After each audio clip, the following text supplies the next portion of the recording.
बहुत ही खूबसूरत गांव था जिसका नाम था नूरनगर। यहाँ सभी लोग बहुत खुशी खुशी से रहा करते थे। गांव में सभी कुछ अच्छा चल रहा था और इसी बीच जोधपुर से एक फैमिली अपने पुश्तैनी घर में रहने आती है। उस परिवार में पति पत्नी और उनका छोटा सा बेटा थे जो अपने हवेली में रहने आए थे।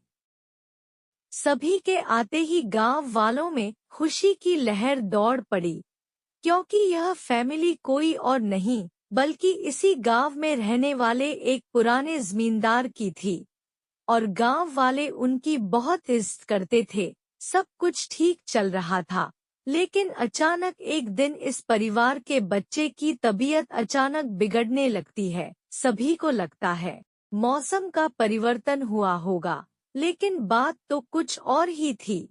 धीरे धीरे लड़के का चेहरा नीला पड़ने लगा। आनन फानन में परिवार ने डॉक्टर को बुलाया और डॉक्टर को भी कुछ समझ नहीं आया तो उसने पास में ही बने एक हॉस्पिटल में उन्हें स्वास्थ्य परीक्षण के लिए आमंत्रित किया ताकि बच्चे की बीमारी का पता लगाया जा सके। परिवार ने डॉक्टर की सलाह अनुसार हॉस्पिटल जाना जरूरी समझा।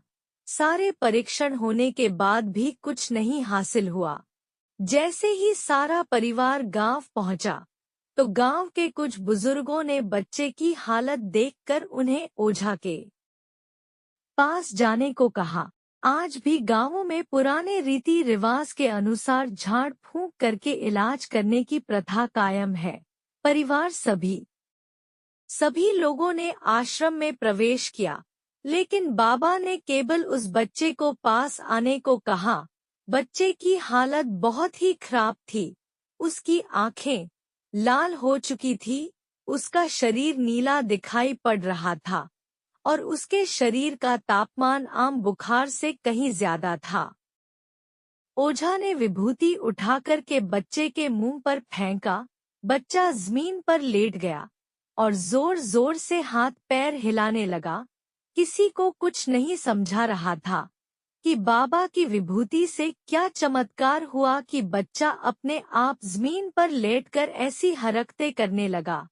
तभी अचानक बच्चा अपने पैर की उंगलियों के बल खड़ा हो जाता है और बहुत ही खूंखार औरत की आवाज में ओझा को उसके पुराने नाम से बुलाया। अरे वो प्रेमनाथ, मैं तुझे नष्ट कर दूंगी।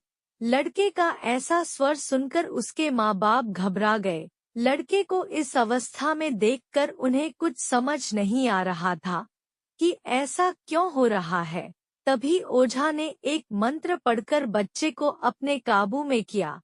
सारे गांव वाले ओझा से पूछने लग, बाबा ये सब क्या है? यह बच्चा ऐसा क्यों कर रहा है? तभी ओझा ने बताया कि इसके अंदर कोई चुड़ैल आ चुकी है जो कि आज 50 साल पहले चोरी के आरोप में जिंदा जला दी गई थी।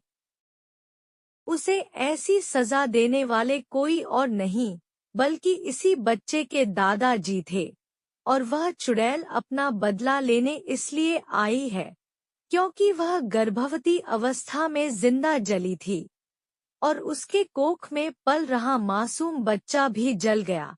इसी वजह से वह उस वंश बच्चे को भी दर्दनाक मौत देना चाहती है ताकि उसका बदला पूरा हो सके। ये सारी कहानी जानने के बाद उसके परिवार वाले ओझा के सामने गिड़गिड़ाने लगे।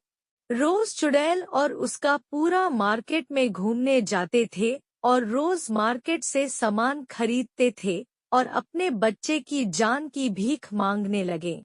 तभी ओझा ने अपनी घोर तपस्वी शक्ति से मंत्रों के उच्चारण के साथ उस चुड़ैल को मासूम बच्चे से बाहर निकाल दिया और कुछ ही क्षणों में बच्चा सामान्य हालत में आने लगा। सभी को लगा कि सब कुछ हमेशा के लिए ठीक हो गया, लेकिन यह तो एक शुरुआत थी।